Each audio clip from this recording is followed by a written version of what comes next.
All right, folks, welcome back. We continue our hourly coverage of the red winter weather alert. We've had a nasty storm go through the Arklatex over the past 36 hours, and the peak of it was last night, but we're still seeing a little bit of light snow coming across our area at this time due to another disturbance that was up in Colorado last evening. That's on the backside of our main event that we had that moved out of here early this morning.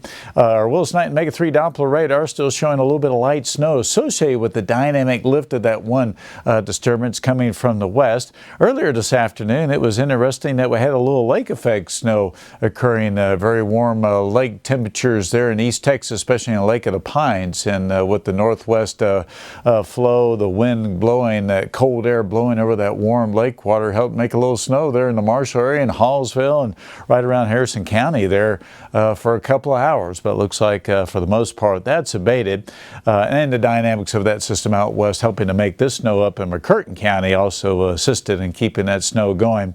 But it's abated for the most part. Still got a little bit of snow working across there, Idabel, Broken Bow Lake, and extending up toward the Queen area. A little bit of light snow moving northeast. That's 1 hour's worth of movement. More developing down along I-30 to the south, and probably we'll see a little bit as we go on into the evening hours before this disturbance passes by. Not much along I-20. One little snow shower there just west of Longview that we can see with our radar in the mooring sport area, and just a few snow flurries here and there. Not a whole lot expected out of this. Toledo Bend, not much going on for you at this time. Chance of anything measurable is only slight for tonight. Can't rule out a little bit here, especially with that lake effect that we saw earlier today. And I was looking online, I noticed over in the Dallas-Fort Worth Metroplex, they had a little lake effect funnel. It looked like a tornado over one of the reservoirs there due to the very warm water versus the Arctic air that's all around that's really cold. And you get some strange things happening, and there's a couple examples of that here today.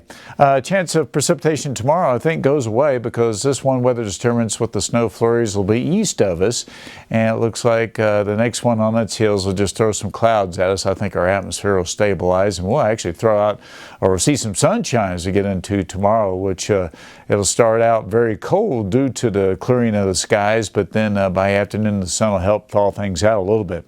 National Weather Service has an extreme cold warning that goes for tonight through tomorrow morning, and then again tomorrow night on into Tuesday morning. And as you might expect, very cold, extremely cold weather anticipated. Currently, it's certainly cold out there. 21 in Shreveport, got 21 up in Idabel, Hope, the mid-20s over in Ruston, mid-20s now in Natchitoches, low 20s over in Center, and low 20s over in the Marshall area with a little fresh dusting of snow from earlier today. And, well, it feels like when you factor in the wind, it feels like 9 above zero in Marshall, 14 in Magnolia, and down in Manny, it feels like it's below 20 degrees. So a chilly start to the evening. Here's some of our KTPS 3 Weather Watcher reports. I've been trying to get some information out of the Weather Watchers today on just how much ice and snow is just on the ground.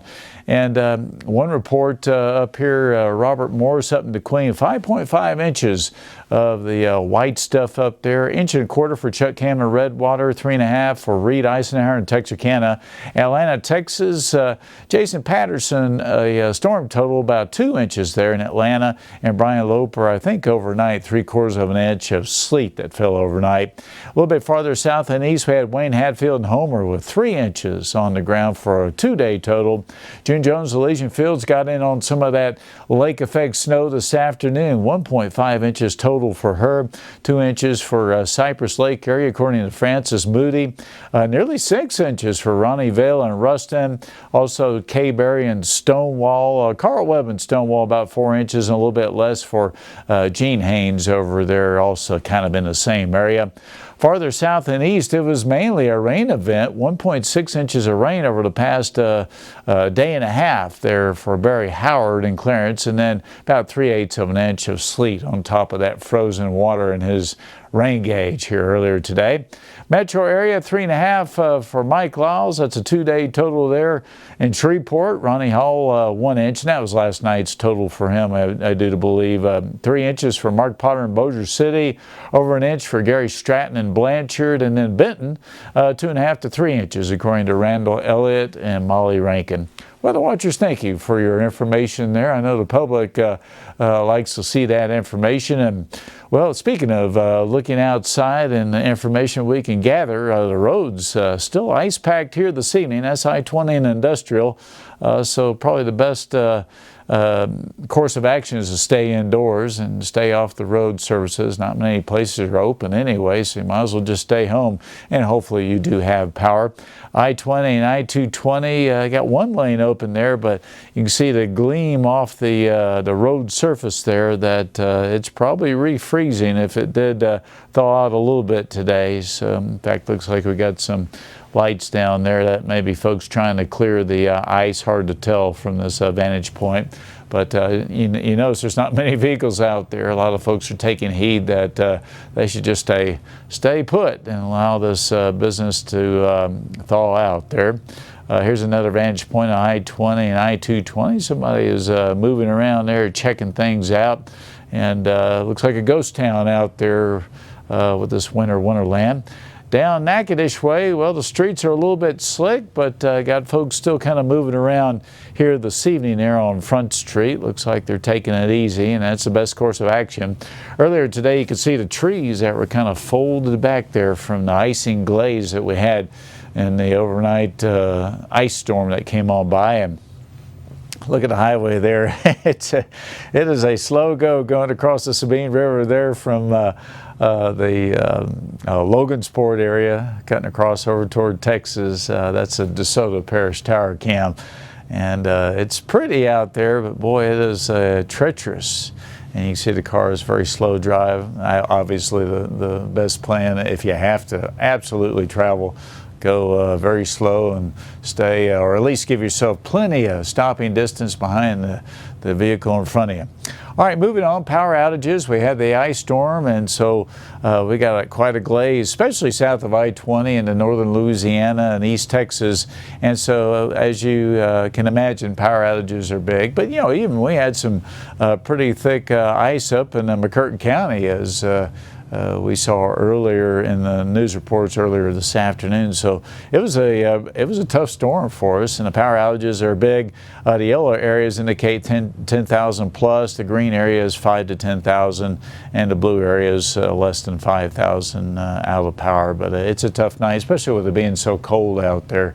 Tough situation. Here's that one weather disturbance. You can kind of see it looks like a little curl moving up across North Texas there.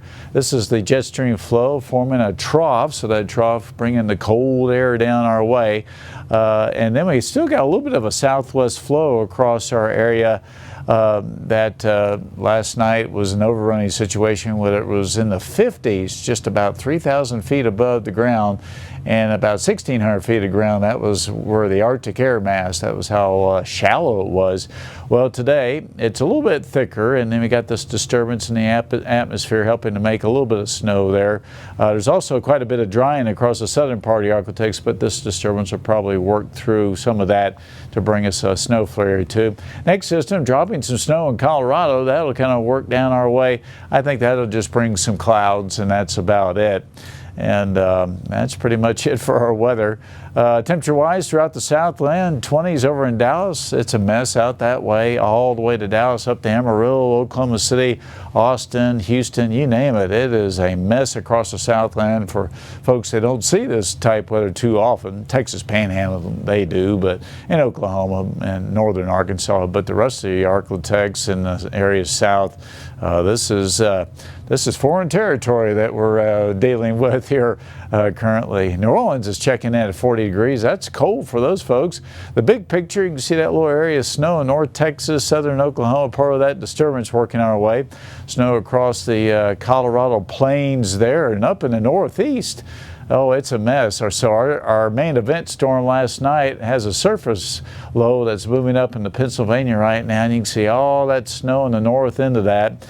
And then you got the warm fronts kind of buckled up there across the Appalachians and pushing on up in the northeast. Another low is developed there offshore. So that is a 1-2 punch for those guys, and I bet there's plenty of snarled travelers and snarled traffic, or however you call it, mess for those guys. For us, a slow improvement with the precipitation mostly out of here. Very cold up in the northern plains. Down south, you're looking at mostly the 20s and cold. So a few flurries as we go through this evening, and I think late tonight that disturbance slips on by, and on the backside the atmosphere will stabilize and we'll see some clearing, and that means drying too. So that could get us really cold, and then give us also a little sunshine there as we get into the afternoon hours. And I think some folks be ready for a little brightness out there. Of course, with all that snow and ice pack, that'll be a very bright situation, so you'll certainly need your sunglasses as you're driving out and about as we go into tomorrow afternoon, once you get a little bit of that breaking up on the road and services. In Shreveport, probably about 12 above tonight. Cold night for us, just minimal chance of measurable snow. Single digits up in the I-30 corridor and the Highway 82 area there. Elsewhere, probably the low teens. And then for tomorrow, we might top out near freezing, and with some sunshine there, that'll certainly break up some of this ice mess on the road services to help people that have to get out and move about. But boy, once nightfall comes, it'll be refreezing and pretty solid ice. Another morning of extreme cold, and then we're looking at 40 by Tuesday afternoon, mid-40s on Wednesday and Thursday. And then Friday is a slight chance. A little system passes by to our south, the way it looks right now. And it's possible we could see a little bit of rain out of that. The computer model shows perhaps even a few snow flurries there Friday night. And then afterward, it looks like that system slips on by, and we'll see the weather pattern change some and warm up a little bit, at least in the afternoon hours, with temperatures in the 50s there next Sunday. Until then, a very, very cold forecast. All right, folks, just wanted to get you updated there. We'll see you back here in about an hour. Be safe out there and stay warm.